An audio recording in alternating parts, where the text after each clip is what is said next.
Sanders still stands behind Dillon Gabriel for the Browns coaches. Gabriel is ahead of Sanders in the eye of the coaching staff, but rarely in training camp has that position matched what we've seen on the field. The quarterback situation remains the story of camp, and Shedeur Sanders is settling in to lead 3 scoring drives in the most extended action of the summer won't make the team's consistent stance that Sanders is fourth in a line. The Cleveland Browns have done it again, dropping Shedeur Sanders to 4th on the depth chart like it's no big deal. But everyone's watching. Fans are outraged, Shannon Sharpe is blasting the move, and the league can't believe a rookie with poise, vision, and NFL-ready skills is being treated like an extra in training camp. This isn't just a depth chart shakeup, it's pure disrespect. And Sharpe isn't holding back, calling out the Browns for squandering real talent. Oh my goodness! The Browns just released their unofficial depth chart heading into week 2, and Shedeur Sanders is still listed at 4. 14 of 23, 138 yards, 2 touchdowns. What else is he supposed to do? They gave him an opportunity, and he showed out. Joe Flacco starting week 1, okay, that's fine. He's a veteran. I understand that. But Kenny Pickett and Dillon Gabriel should not be above Shedeur Sanders. Absolutely not. The Cleveland Browns just pulled a move that makes you question if common sense even exists in their front office. It's a decision so baffling, so completely out of touch, it feels like they're picking players with a dartboard blindfolded. In a quarterback room already full of uncertainty, they looked at Shedeur Sanders, the most polished rookie in the mix, and somehow thought, yeah, let's slot him at number 4. 4th, as in 1, 2, 3, then Shedeur.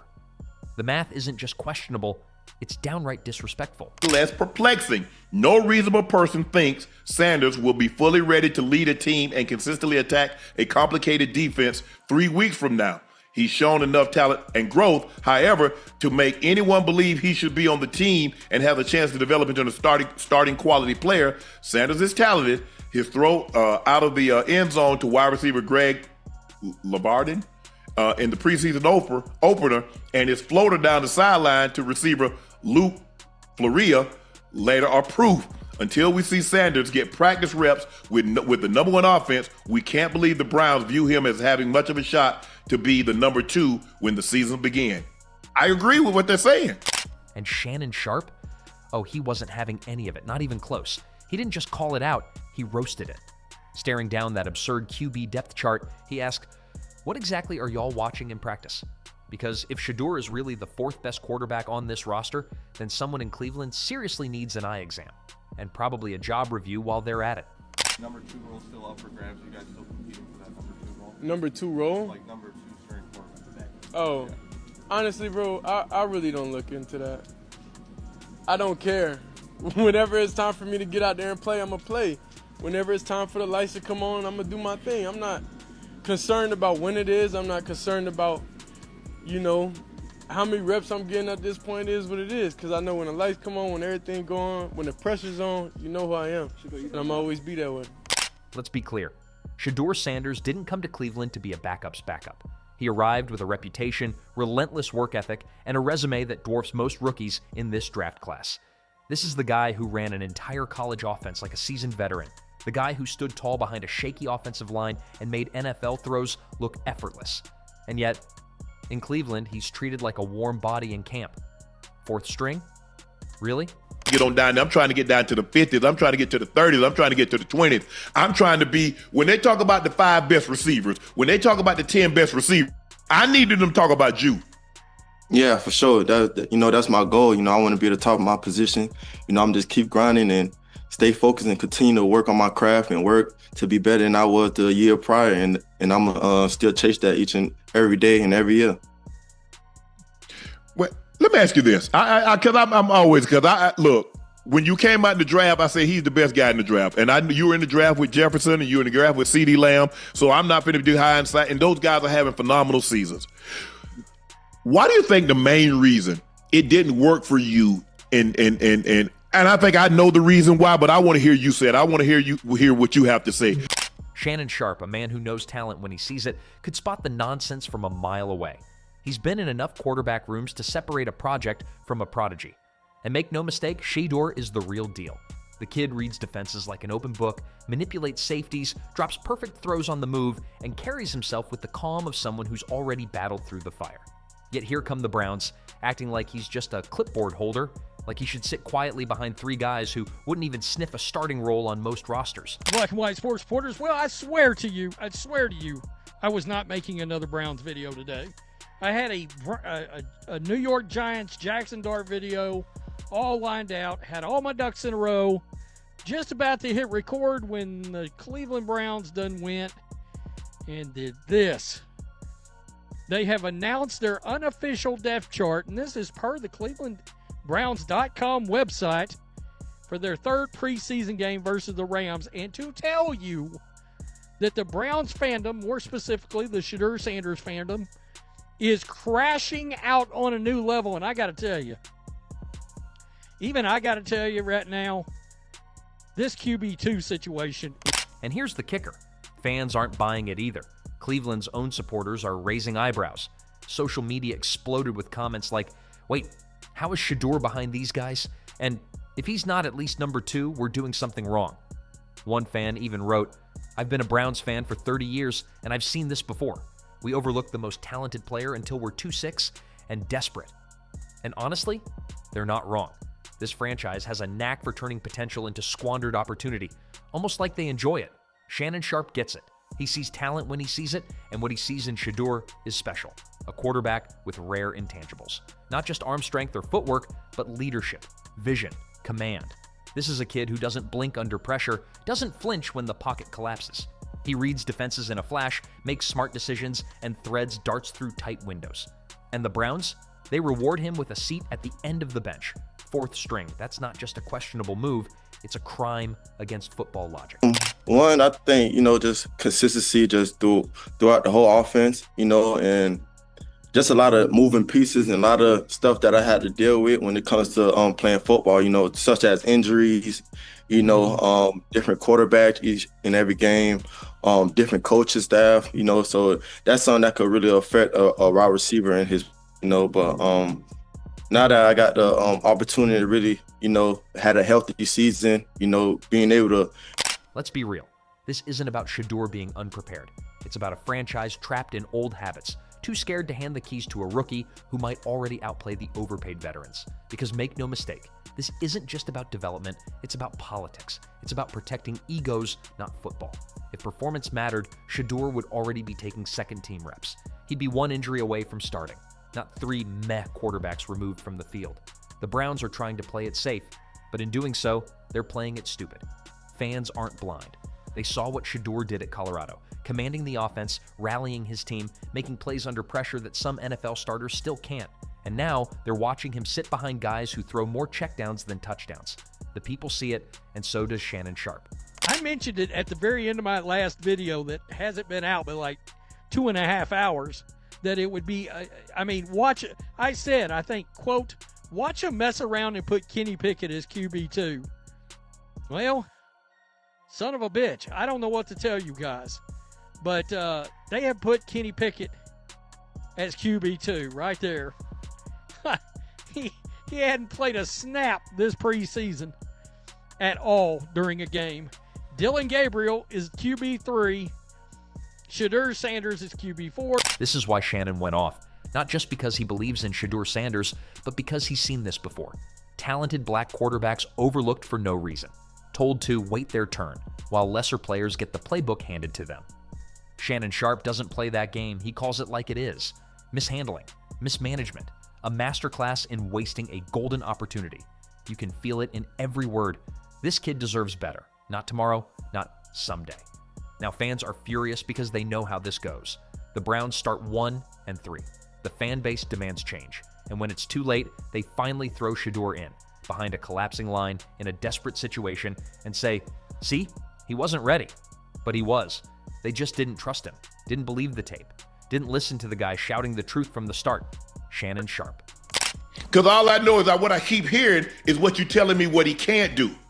Like my coach just said in college, find something that he can do. See, you keep telling me what Shedeur can't do. Well, your job as a coach is to put players in position and find something that they can do. Wait a minute, but where's the can't coming from when we just saw him do it? I know it's a small sample size, it's 3/4 of football, but everything you said he can't do, he just did. Matter of fact, he just did what we already saw him do at Jackson State. He just did what we saw him do at Colorado. Let's be real. Shannon doesn't hold back. He sees a franchise ignoring the obvious, and he's not about to nod politely. He's calling it out. He's holding them accountable. This isn't opinion, it's production. It's performance. And Shedeur has already shown he's not just good, he's better than what they've been trotting out. Period. So why is he still fourth? Why is he on the sideline, helmet in hand, while the guys ahead of him throw picks and misreads like it's their job? That's what Shannon Sharpe can't stomach. That's what fans can't explain. And that's what turns frustration into flat-out fury. Because when a player like Shedeur Sanders, polished, prepared, poised, is benched despite earning his reps, it's not just mismanagement, it's disrespect. It's proof that protecting status matters more than winning football games. And that's what had Shannon Sharpe going off. And Shedeur Sanders still stands behind Dillon Gabriel for the Browns coaches. Gabriel is ahead of Sanders in the eye of the coaching staff, but rarely in training camp has that position matched what we've seen on the field. The quarterback situation remains the story of camp, and Shedeur Sanders is settling in to lead 3 scoring drives in the most extended action of the summer won't make the team's consistent stance that Sanders is fourth in a line any less perplexing. No reasonable person thinks Sanders... And the truth is, he's not stopping. Shannon Sharpe will keep calling this out. Because this isn't about one player. It's about every rookie told to wait their turn when their turn should have started yesterday.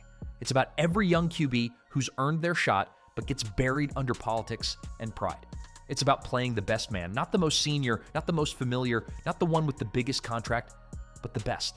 And right now, the best is Shedeur Sanders. Everyone sees it. Everyone's saying it.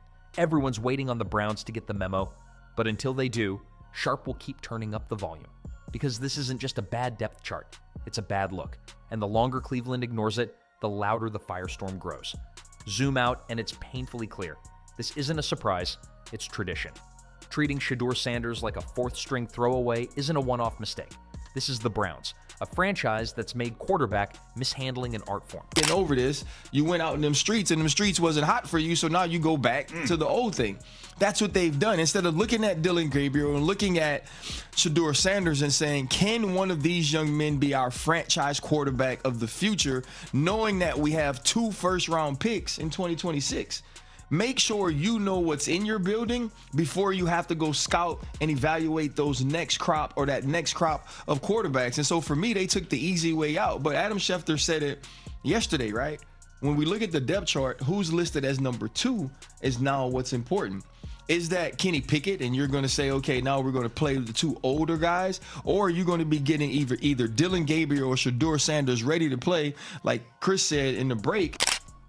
Being a quarterback in Cleveland isn't about growth, it's about survival. You either get wasted, forgotten, or benched before you even get a real shot.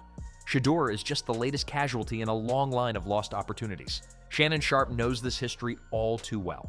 The Browns are like that friend who swears they've changed but keeps repeating the same mistakes. They promise this year is different, yet the depth chart says otherwise. Deja vu.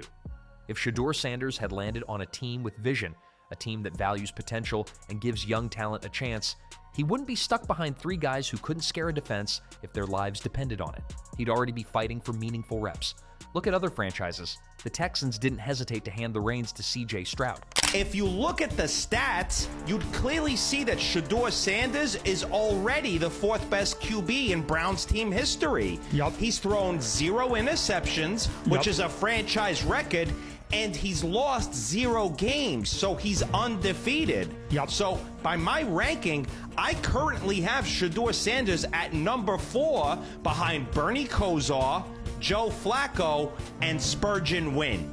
Just undeniable statistical analysis that Tony. The Colts threw Anthony Richardson into the fire because they believed in him. The Jaguars didn't shield Trevor Lawrence behind safety nets. Their message was clear. If we believe you're the future, prove it now. Meanwhile, the Browns are stumbling in the dark, clinging to veterans like security blankets, terrified of change. Fans see it, they're fed up with being the NFL's punchline. They've suffered through Johnny Manziel, they've suffered through Brady Quinn, and now when a rookie arrives with composure, maturity, and real upside, what do the Browns do? They bury him at 4th. It's not just questionable, it's insulting. As one fan put it, this team would rather die of stubbornness than admit their veterans are wrong. That's the truth. Cleveland's obsession with playing it safe is sinking the ship. Protecting Shedeur in bubble wrap doesn't save the team. It smothers the only spark their offense has. November, because Dad, I have a question. Should the work at practice be different than what you normally delegate the practice reps, right? Because a lot of times when you're the two, you don't get a ton of time with the starting offense or the ones. If you have one of these guys listed as second on the depth chart, are you preparing them in a different way than what you normally would? Yeah, I would slightly, a little bit, yes. I would slightly, but you also, Kevin Stefanski, the head coach, has got to make sure that they're doing everything they can for everybody else to get ready to win the game. This isn't just, hey, we're just focused on the quarterback, so it's a fine balance, but I do think getting those guys reps in preparation for what the plan is, whether they're having decent success or not, should be at the forefront. That's the key. The next couple weeks. Shannon Sharpe went off because he knows exactly what's at stake. You don't waste quarterbacks who can reshape a franchise. You don't sit on talent like Shedeur Sanders and expect fans to stay patient. This isn't just any rookie. These kinds of players don't come around every draft. He's polished, poised, and ahead of his peers. His mechanics are precise, his pocket presence unshakable, and his ability to read defenses is elite. He has it, that rare mix of skill, vision, and composure. Made highlight throws week after week. If he could handle that kind of spotlight, what makes anyone think he can't step into a QB2 role in Cleveland right now? Gabriel has done nothing. Shedeur Sanders already proved himself. This is absolutely ridiculous. The Shedeur Sanders disrespect makes no sense. I'm scared once Deshaun Watson gets cleared, the Browns are going to go with Watson and Shedeur Sanders is going to ride the bench. Someone please trade for him. This is absolutely ridiculous. It's only a matter of time. Fans who saw him at Colorado know the truth. They watched him put up numbers even while taking more sacks than any other quarterback in college football. They saw him fire precise throws as his offensive line crumbled like wet paper. Now, look at the quarterbacks Cleveland is actually prioritizing. This isn't some raw kid who needs to learn how to throw. This isn't a player who needs to get used to pressure. This is a quarterback who already knows he belongs. He just needs live reps. Instead, the Browns treat him like an intern, running errands while less capable teammates take the spotlight. And yes, that can chip away at a player's confidence. But here's the thing about Shedeur Sanders. He doesn't break. He doesn't sulk. He'll turn every slight into fuel, and when he finally gets his shot, he'll make the Browns look foolish for ever doubting him. Easy. I said that to you in person. I said it to you, before in general. So this season coming up, are there any goals that you've already set? Long-term, short-term, whatever it may be, numbers wise. You don't have to say anything specific. I just want to know what goals you have this upcoming season for you individually. Honestly, one of my biggest goals for it is just having a winning season. That's something that I haven't really done since entering the league. Never reached the playoffs. That's one of my biggest goals. So having a winning season and be able to reach the playoff, that's something I'm truly working hard towards, and just being better than I was last year. I had a great season last year, finished sixth in receiving yards, and now I'm still. That's why Shannon Sharpe is sounding the alarm, because this isn't just about fairness. It's about giving Shedeur a real shot instead of setting him up to fail. And the Browns don't have the luxury of wasting time. They're not sitting on a championship roster, nor can they afford to experiment while their veterans fade. What they need is energy, excitement, and a quarterback who can ignite the offense. Shedeur could be that spark, but keeping him buried at fourth string only makes the Browns look worse. This isn't just football anymore, it's optics. Fans already distrust this franchise, and every misstep just reinforces their fears. The Browns seem more committed to repeating mistakes than building a future. When Shedeur sits at fourth on the depth chart, fans don't just sigh, they lose hope. They feel deceived all over again. They just didn't want to make a hard decision, right? Figuring out who's going to be number two is going to be a difficult decision. It would have been a much harder decision to figure out which one of those young men would start. And when you look at what the Cleveland Browns are doing, this is why people spin the block in relationships. Shannon Sharpe is voicing what every Browns fan feels but can't scream. This is absurd. The truth is simple. Shedeur isn't the fourth best quarterback. He might not even be third, maybe not even second. He could very well be the best quarterback in the room, full stop. And that's the uncomfortable reality the Browns are running from. Admit it, and they'd have to acknowledge their veterans aren't good enough, their money's wasted, and their front office is out of its depth. So instead, they bury Shedeur at fourth, hoping no one notices. But Shannon Sharpe noticed, the fans noticed. Soon, the whole league will notice. And when Shedeur finally steps on the field and makes the throws everyone knows he can, Cleveland will have to face the fire. You can't keep a quarterback like that buried forever.